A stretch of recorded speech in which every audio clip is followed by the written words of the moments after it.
Rama Rama Hare Hare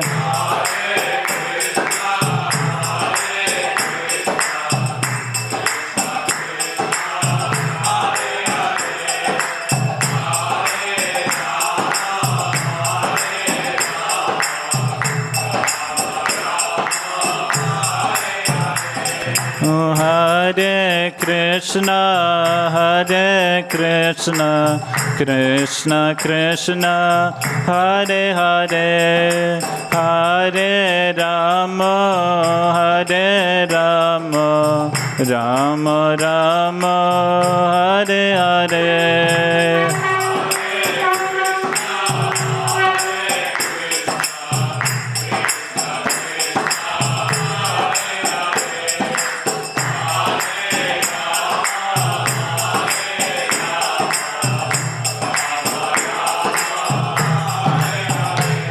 Hare Krishna,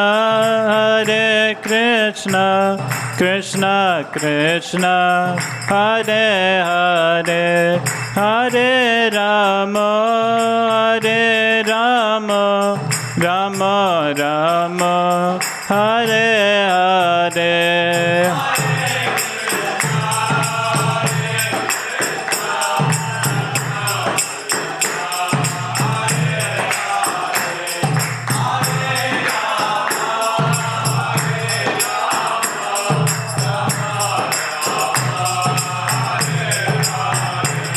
Hare Krishna, Krishna Krishna, Hare Hare, Hare Rama, Rama Rama, Hare Hare.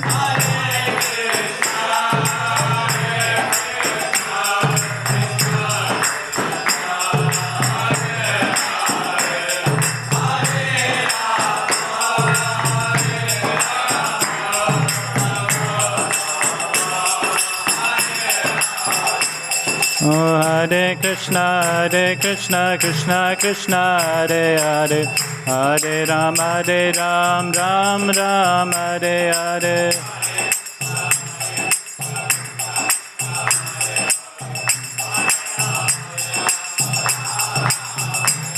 Hare Krishna, Krishna Krishna, Hare Hare, Hare Ram, Ram Ram, Hare Hare.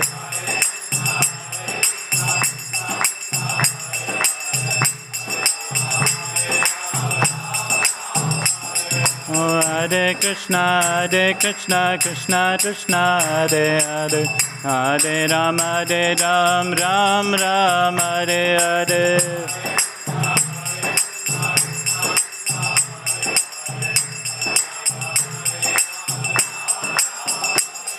Hare Krishna, Krishna, Hare Hare, Hare Ram, Ram Ram, Hare Hare.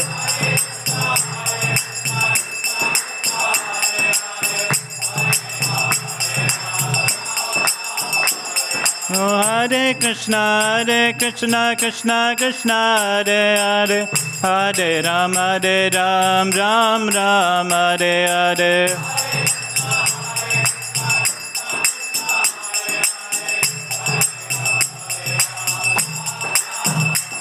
Hare Krishna, Krishna, Hare Hare, Hare Ram, Ram Ram, Hare Hare.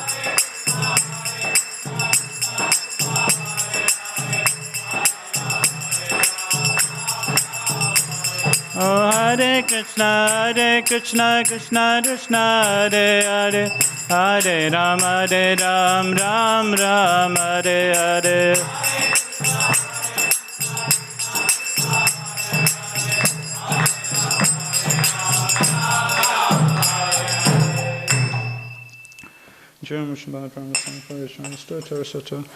Shri Srimadi's Divine Grace, Shri Lasi Bhaktivedanta Swami Srila Prabhupada Ki Jai, Gantra Srimad Bhagavatam Ki Jai, Tagore Premanande.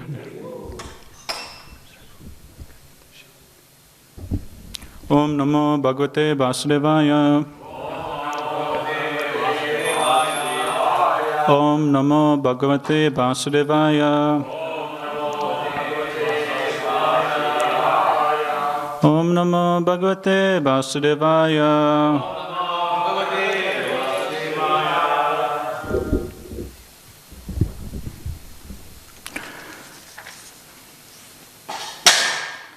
Reading from Srimad Bhagavatam, Canto 1, Chapter 13, titled Dhritarashtra Quits Home.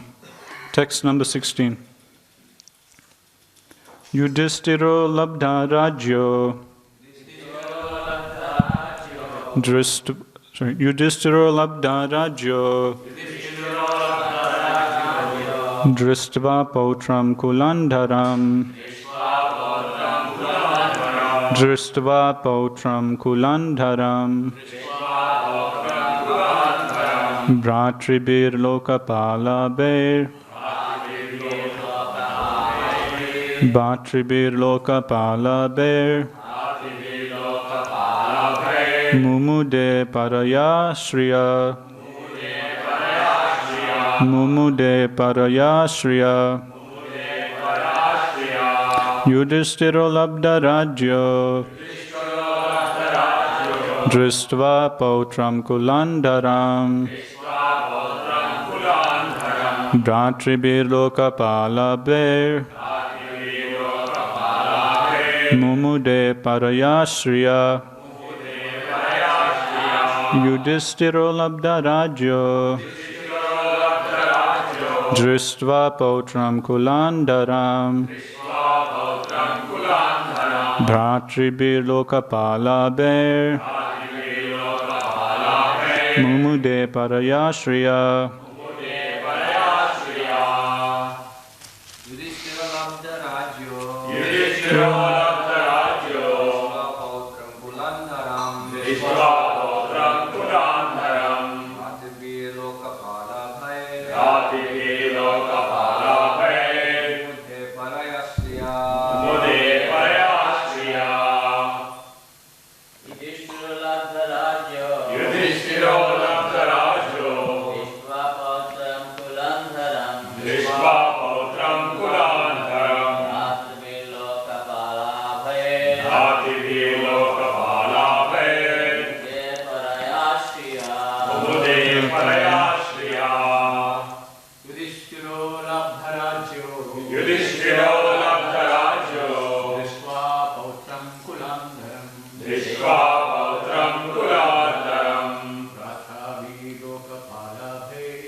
Word for word translation. Yudhishthira. Yudhishthir. Labdha rajyaha. Possessing his paternal kingdom. Dristva. By seeing. Pautram. The grandson. Kulam. Dharam.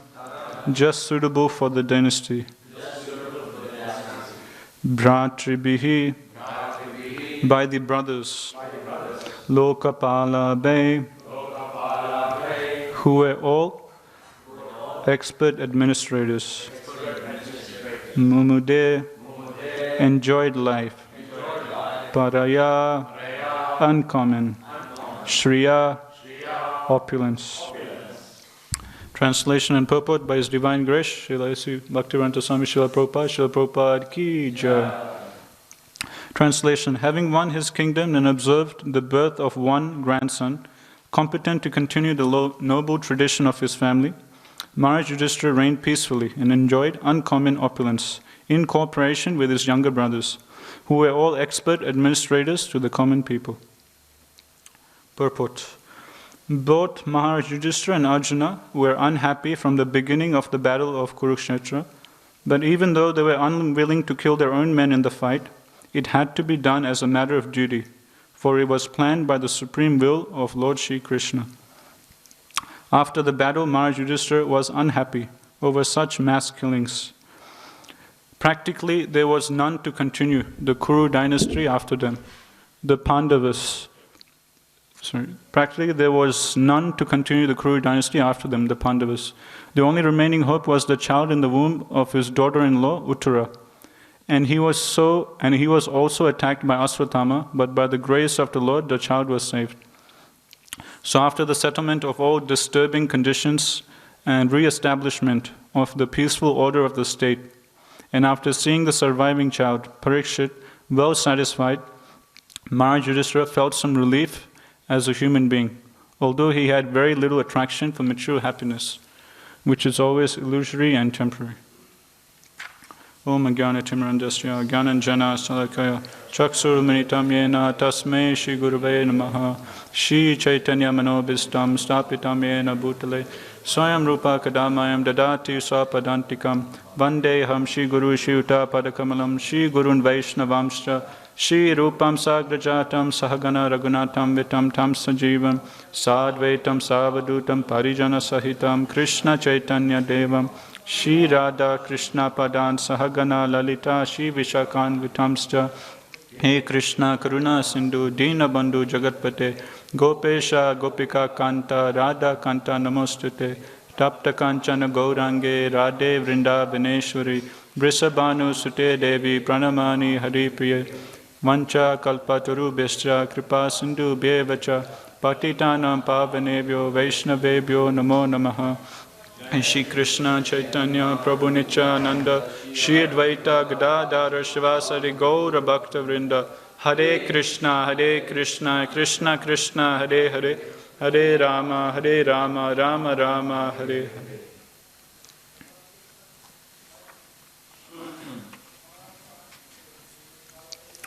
Hare Krishna everyone. Thank you for coming to Srimad Bhagavatam class today.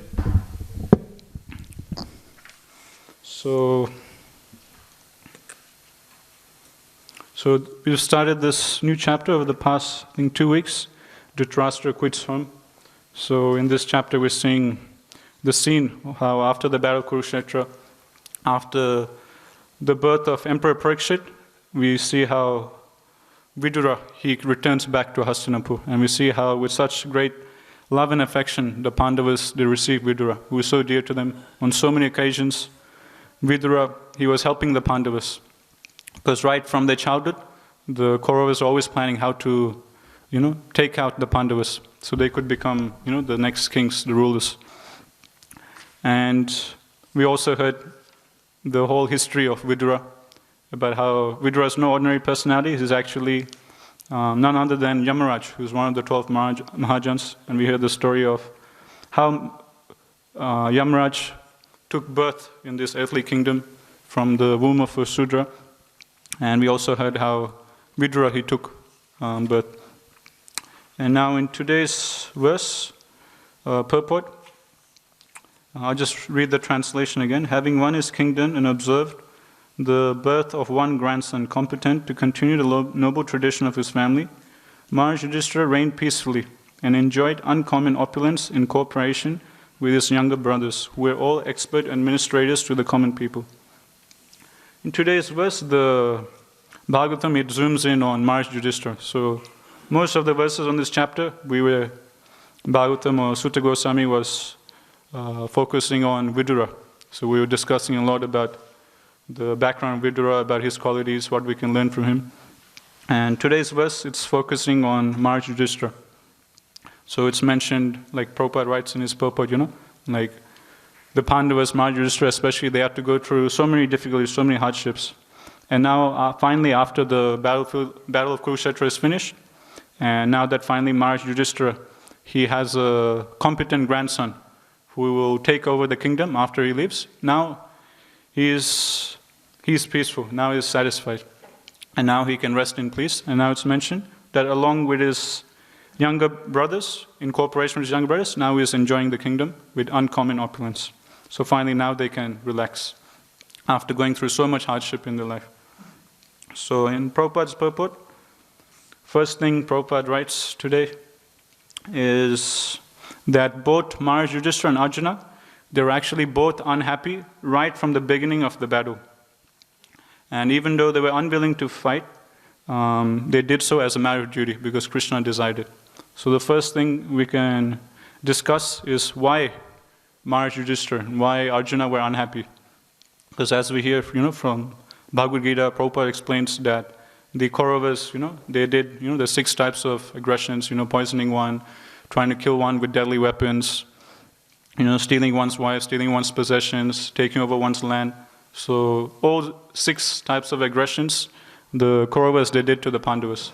So Prabhupada is writing in Bhagavad Gita, so the Pandavas had every right to retaliate, and it's according to Shastra that if someone does even any one of these aggressions towards you, then you have a right to fight back, you have the right to kill that other person.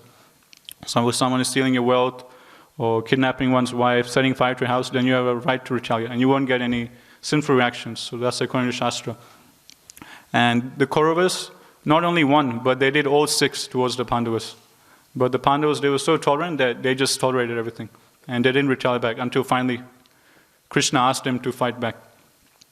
So Prabhupada, in the first chapter of Bhagavad Gita, Prabhupada is writing, just see the one angle Prabhupada analyzes is the soft-heartedness of Arjuna. Prabhupada is writing, just see how compassionate, how soft-hearted Vaishnava like Arjuna is. Even though these Kauravas, they insulted them and they did so many, atrocious activities towards them. Tried to kill them in so many different ways, insulted them, humiliated them, sent them to the forest in exile, tried to disrobe their wife. Even after all of this was done to Arjuna and the Pandavas, still Arjuna is feeling compassion for them. So Prabhupada, and this is the nature of devotee, he is very soft-hearted. So this we can see with, Prahlad Maharaj is the, perfect example of compassion. After finally Hiranyakashipu is killed, Lord Nrsimhadev is in the mood of giving benedictions and is asking Prahlad Maharaj, Prahlad, just ask me any benediction, I want to give you something. And of all the things Prahlad Maharaj could have asked for, he asked that, I'm simply concerned about my father, please, you liberate him. He was such a sinful demon, and I'm worried about his destination, can you please liberate him? So this is the mood of a Vaishnava. Even though it's mentioned according to the Bhagavatam, in 7th canto it's mentioned, not just once, twice, 3 times, 4 times, 10 times, 20 times did Hiranyakashipu try to kill Prahlad Maharaj, but it's mentioned that Hiranyakashipu and his demonic associates, they tried to kill Prahlad Maharaj in thousands of different ways. So thousands of different ways they tried to kill him. Only some of them are mentioned in Bhagavatam, like throwing him off the top of a hill, top of a cliff into the ocean, or poisoning him, so putting him in fire. So only some examples are given in Bhagavatam, but Bhagavatam mentions that Hiranyakashipu, he tried to kill Prahlad Maharaj in thousands of different ways, but nothing worked, because Prahlad Maharaj obviously was protected by the Supreme Lord. So this is how compassionate a Vaishnava is. He's so soft-hearted. That person who tried to kill him in thousands of different ways, finally when he's asked the benediction of the Lord, he's asking, can you please save this person who tried to kill me in 1,000 different ways? According to our intelligence, this is just crazy, Prahlad Maharaj, someone says this in ordinary life, we would think, he's gone mad, he's gone crazy. So this is how the mentality of Vaishnavas, and Prahlad Maharaj, he exemplifies this. Prabhupada says, that Prahlad Maharaj is actually a Nitya Siddha devotee of the Lord, and the only reason he came is to show us. He descended to this material world to show us what is pure devotional service, what is the nature of a devotee, what are the qualities of a devotee. So by studying the life of Prahlad Maharaj, we can see, what is it that we should be aiming for. And then later on, Prahlad Maharaj, in his prayers to Lord Nrsimhadev, Prahlad Maharaj, 2 beautiful verses. First one, he says that, my Lord, I have no, as far as myself is concerned, I'm simply happy and blissful in Krishna consciousness. I'm always engaged in hearing and chanting by glories. I'm always engaged in devotional service. So as far as I'm concerned, I'm happy, blissful. I don't need anything else. I'm so happy in my life because I'm always engaged in your service. My only concern is that I'm simply concerned for the fools and rascals outside who are engaging in sense gratification. They do not know the aim of life, and I'm simply concerned out of love and affection about what will happen to them. Then the next verse, Prahlad Maharaj says that, some saintly persons, they go to the forest, they go to the Himalayas, and they sit in caves or in forests and solitary place, and they do some tapasya, they do some meditation, some austerity, simply for their own benefit. And Prahlad Maharaj says, I don't want to be like these selfish saintly persons. I don't think them as so advanced. What I want to stay in this material world, and I want to liberate. I don't want to go back I don't want to go back home, back to Godhead, until all these fallen rascals are delivered. So this is the mood of Prahlad Maharaj, this is the mood of a devotee. That he doesn't even want to go back home, back to Godhead. He just wants to stay here and liberate all the fallen souls. Only then he wants to go back. So from this, 7th canto, we can see the soft-heartedness, the compassion, Vaishnava has for others. So Prabhupada says this is para dukkha dukkhi. When a Vaishnava sees the suffering of others, he also feels that same pain. And he tries to help them. So we can also learn from this, try and apply it on life. And other example, like we see Jara Bharat also, I was thinking, like how compassionate a devotee is that even he doesn't even want to kill a small ant, like we all know that story in like 5th canto, that Jara Bharat, he was carrying the palanquin, and then as he was carrying the palanquin, he saw some ants on the ground. And he didn't even want to step on a single ant, didn't even want to kill even one ant. So I was thinking that here we have one devotee who's not even willing to kill one ant, and on the side, here we have the Pandavas, Arjuna, and Krishna is asking Arjuna not just to kill an insignificant ant or some insignificant, species lower than humans, but Krishna here is asking Arjuna to kill millions and millions of soldiers, human beings on the battle of Kurukshetra. And these aren't just ordinary soldiers. All these soldiers, a lot of these soldiers, they're all related to Arjuna. They're all born in Arjuna's family, in Arjuna's dynasty. He has to fight with his great-grandfather. He has to fight with his teacher. He has to fight with all of his, cousins. So what a great thing Arjuna did. What a great thing Krishna asked of Arjuna to do. So Arjuna had to give up, his soft-heartedness and fight this war for Krishna's pleasure, even though it was so difficult. So this is the second thing that Prabhupada is mentioning, that although both Yudhishthira and Arjuna, they were unwilling to fight, still they did so as a matter of duty. Why? Because Krishna desired it.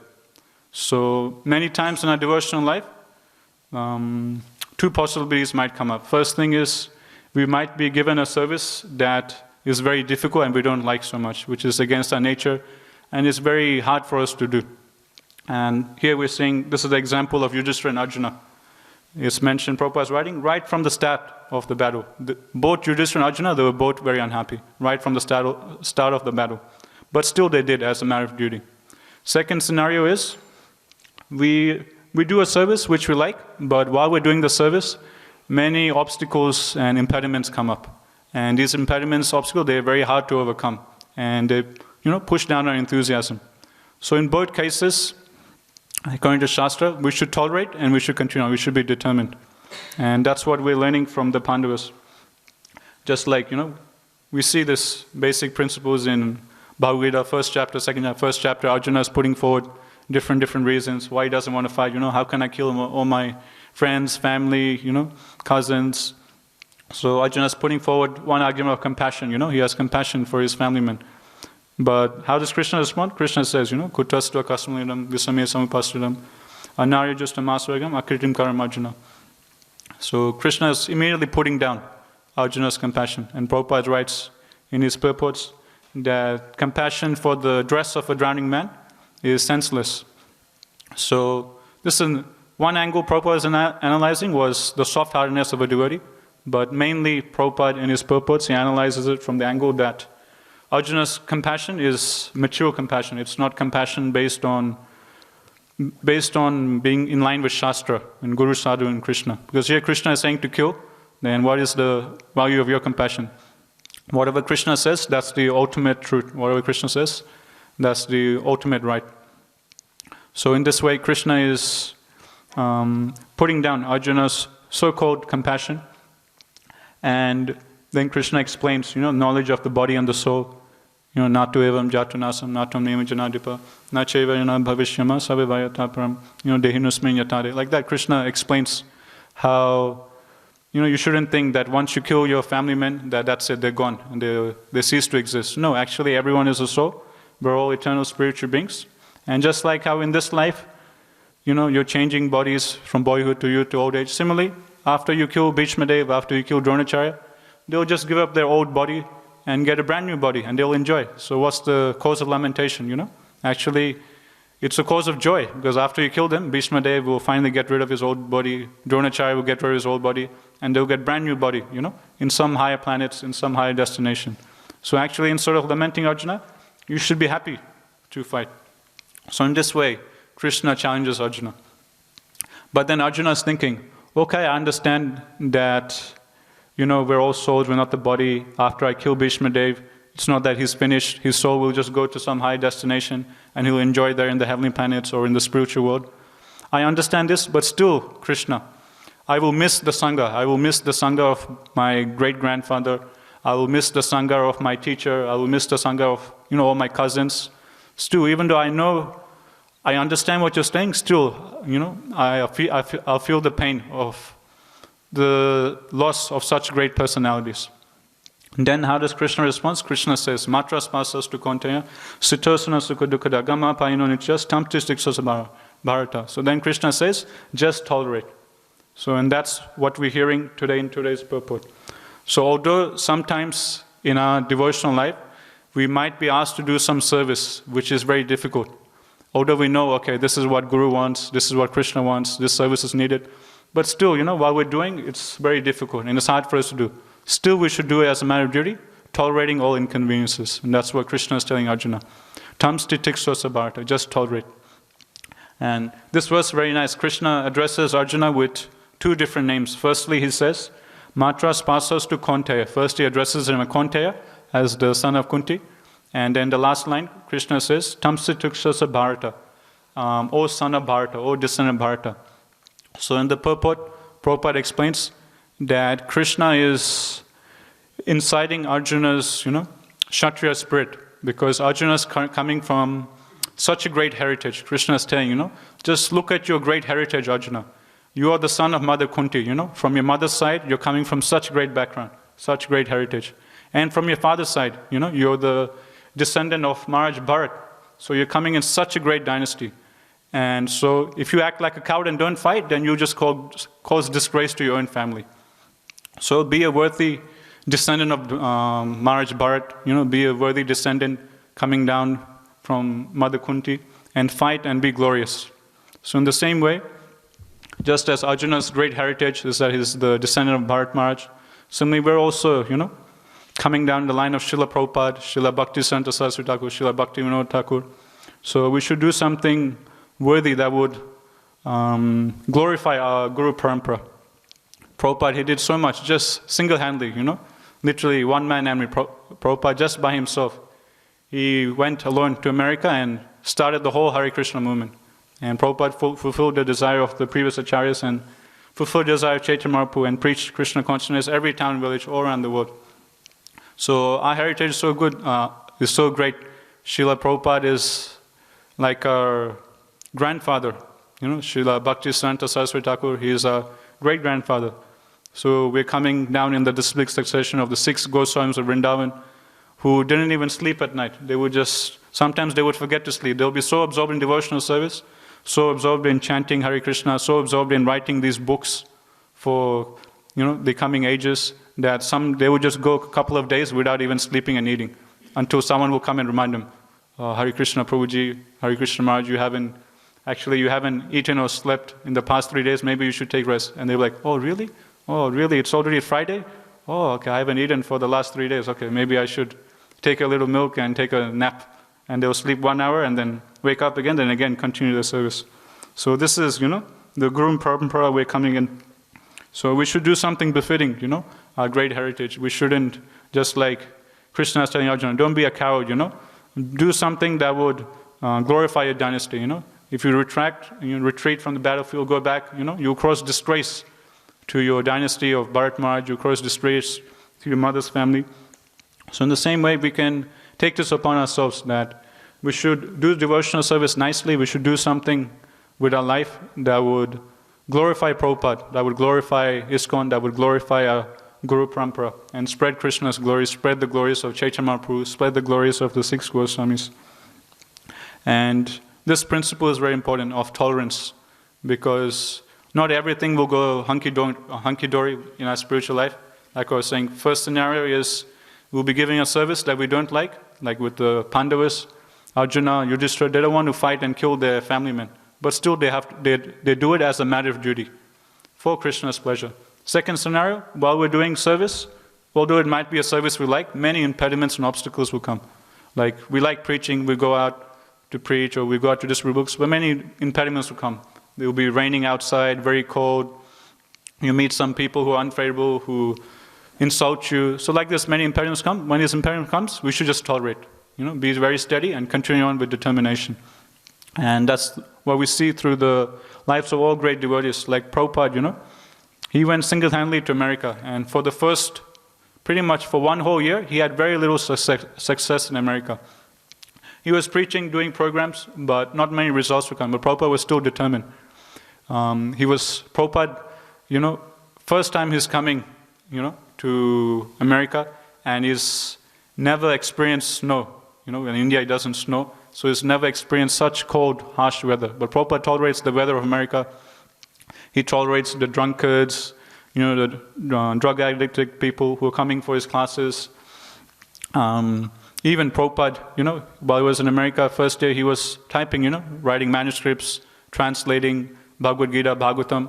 And it's mentioned one time, the place where he was staying, his typewriter got stolen by someone. Someone broke into a small, not really a house, like a small little tiny apartment. Not an apartment, just like one room place. Someone broke in and just stole his typewriter. So Prabhupada tolerated so much. Prabhupada single-handedly used to run the Sunday feast program. Just one person, 70-year-old bodied person, was running the whole Sunday feast program. He himself, Prabhupada, used to cook for all the guests. He would cook for 10, 20 devotees himself, cook a big feast. Not just rice, dal, sabji, but actual feast. Puris, sweets, savories, sabjis, samosas. And he himself would feed all the guests. Not only that, he himself would cook. He himself would serve the devotees. He would personally come and serve the devotees. And he himself would preach to them. And then after everyone left, he himself would clean up after the Sunday feast.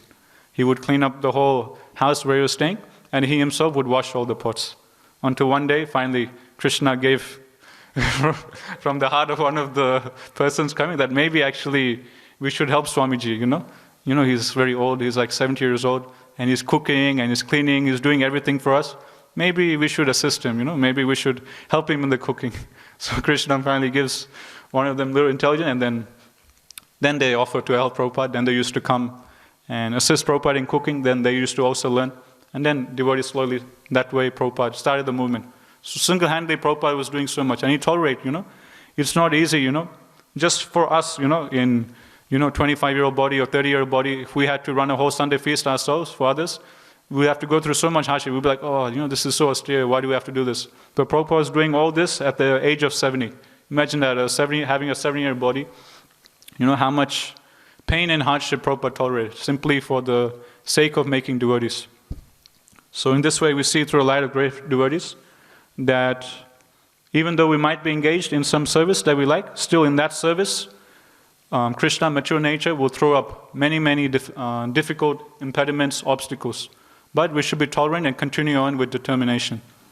That's what we hear in Sri Upadeshamrita, how is that verse? Utsaha Nischaya Dhairat. So enthusiasm, determination, patience. First three things Rupa Goswami mentioned. So these three things are very important. And yes, in regard to tolerance, we can learn from, like in Krishna book, there's one pastime just before Krishna goes to bestow his mercy onto the wives of the Dvija, onto the wives of the Smarta Brahmanas. It's mentioned, there's like one pastime where Krishna glorifies the trees of Vrindavan. So one time Krishna, he's along with his cowherd boyfriends, and he looks at the trees of Vrindavan, and he glorifies them, and he speaks of the glories to the cowherd boys. Krishna says, just look at these beautiful, wonderful trees of Vrindavan. They're so glorious. Their lives is simply dedicated for the benefit of others. They live such a simple, selfless life.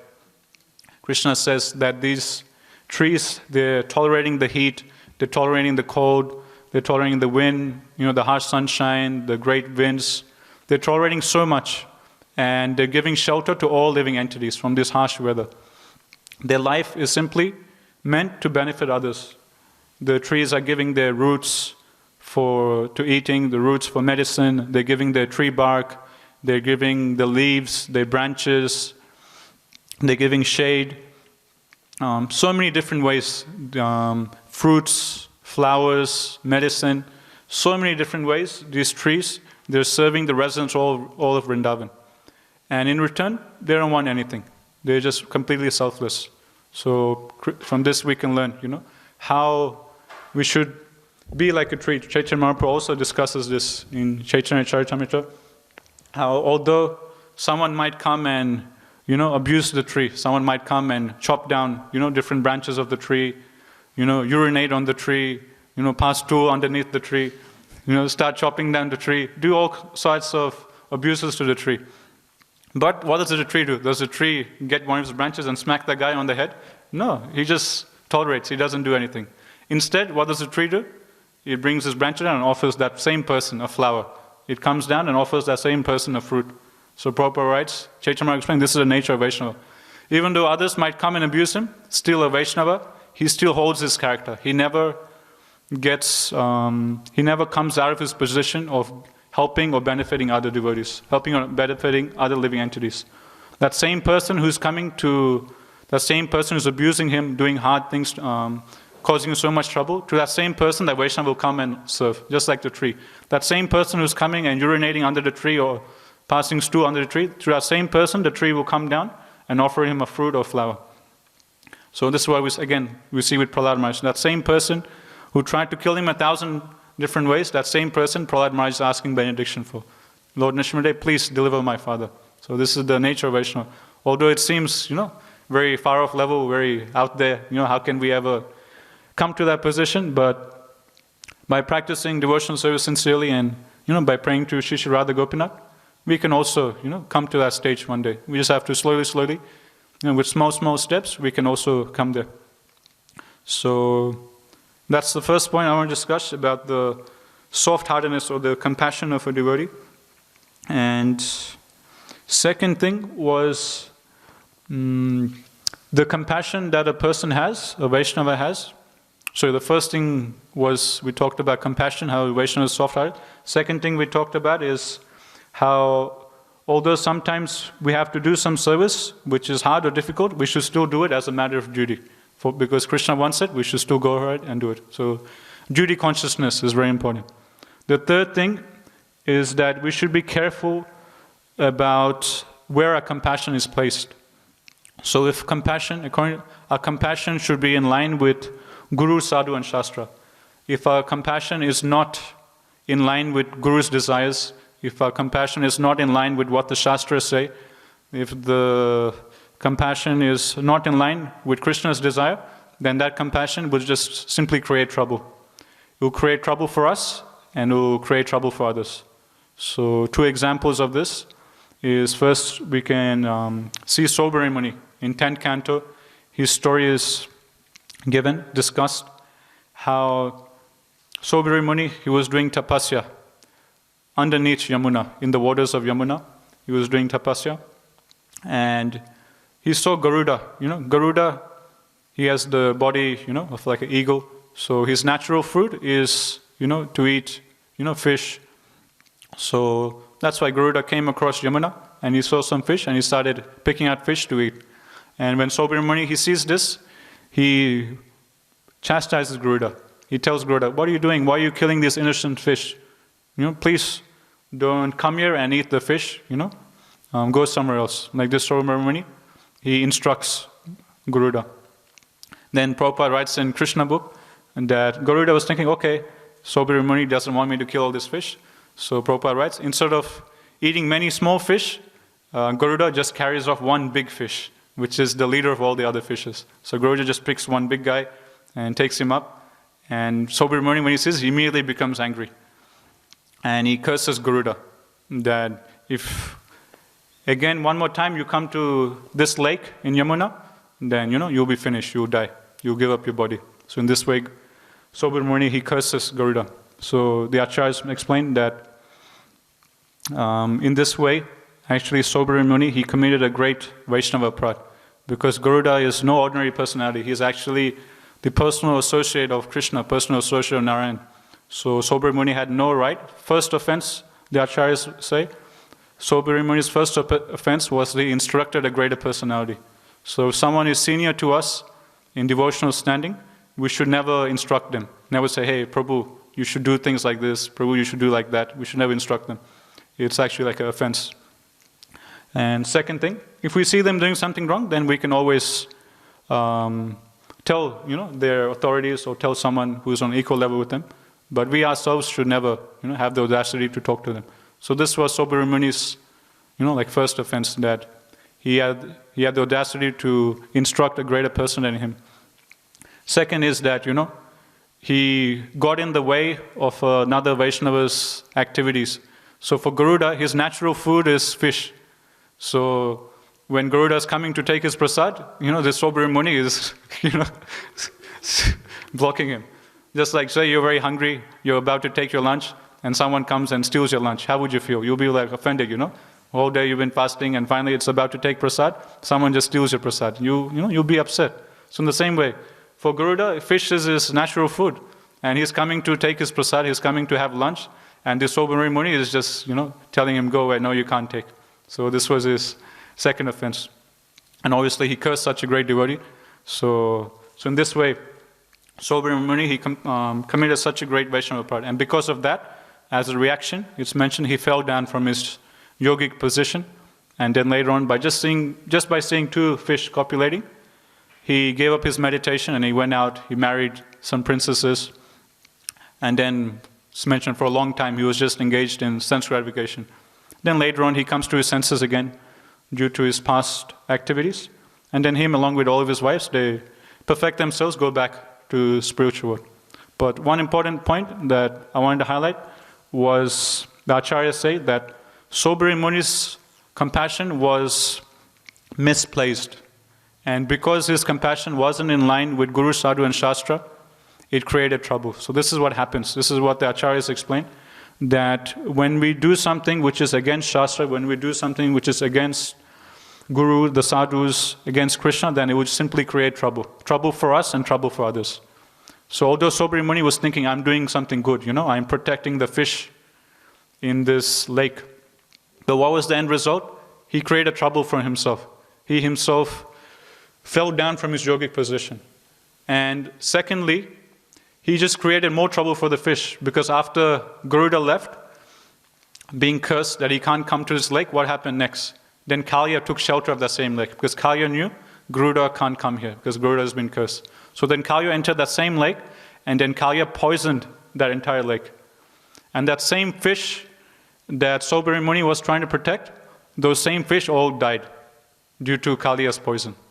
So in this way the Acharyas explain. This is what happens when our so-called compassion is misplaced. It's not according to Guru, Sadhu and Shastra. It just simply creates havoc. It will create trouble for us and it will create trouble for others. Those same fish he was trying to protect, those same fish all got killed by the poison of Kalya. Then Krishna had to come and solve the whole problem by dancing on Kalya's head and reviving all the fish back. So this is one very important lesson we should learn, that everything we should do, it should always be in line with Guru, Sadhu and Shastra. If it's not, then it will simply create trouble. So this also Krishna explains towards the end of the Gita, I think 16, 17, 18 chapter, Krishna says, Yashastra vidimutsrija vartate kamakarta nasa siddhim avapnoti nasukam na param gatim. So in this way, Krishna says, if one doesn't act according to the direction of the Shastras, if one acts whimsically, simply based on his own whims, what he thinks is right, what he thinks is wrong, then for that person, there will be no siddhi, there will be no happiness, no sukha. He will never be happy. And thirdly, he will never attain the supreme destination. And that's what we see with Sobri Muni. He fell down from his, great position, and he wasn't happy, engaged in sense gratification, being married, and just engaging in mature sense gratification. And if he continued on that path, he wouldn't attain the supreme destination. But later on, obviously, Krishna arranged for him to get transcendental knowledge, and he went back home, back to God. So this is a very important point we should learn, that according to Bhagavad Gita, according to what Krishna says, if we want to be happy in this life, if we want to go back home, back to Godhead, then whatever actions we do, it always has to be in line with Guru, Sadhu and Shastra. If not, then it will just simply be troublesome. And lastly, in today's purport, Prabhupada is writing that although it seems that Maharaj Yudhishthira, now he's having a good time, enjoying so much material opulence, actually Maharaj Yudhishthira is beyond all this. Actually, he has no attraction for such things. So Prabhupada writing that actually Maharaj Yudhishthira, he had very little attraction for material happiness, which is always illusory and temporary. So this point of material happiness is always highlighted in the Shastra of the nature of material happiness. So two things the Shastras, highlight. One is, the glories of Krishna consciousness, the glories of devotional service. The second is, on the negative side, the Shastras will put down material happiness, material life. And sometimes it seems that great devotees like Maharaj Yudhishthira, Maharaj Ambrish, being great kings and emperors of the world, that they're enjoying so many opulences. So externally it seems that they're engaged in sense gratification. But actually, no, it's not like that. So we should see things through the eyes of Shastra. We should see, okay, these personalities, they're no ordinary devotees. They're actually pure devotees of the Lord. Yudhishthira, Pandavas, Mother Kunti, they're all actually eternal devotees of the Lord. So whenever Krishna descends, these devotees, they come to assist Krishna in his pastimes. Just like in Chaitanya Leela, the same Pandavas, same Mother Kunti, they take birth and assist Chaitanya Mahaprabhu in Chaitanya Leela also. Arjuna comes as Ranananda Roy, and I think Bhavananda Roy, that's Pandu, and Bhavananda Roy's wife, that's Mother Kunti. So these are no ordinary devotees. So although externally to our material senses, it seems like these great kings or emperors, they're engaged in ordinary material activities, we should understand, well, actually no. Although they seem to have so much opulence, material wealth, actually they're 100% always thinking about Krishna, always engaged in devotional service. And whatever they're doing is for Krishna's pleasure. Okay, we're on time now. We'll stop it. Gantra Srimad Bhagavatam ki jai, Jaguru Shila Prabhupada ki jai, Jai Gaur Premanande.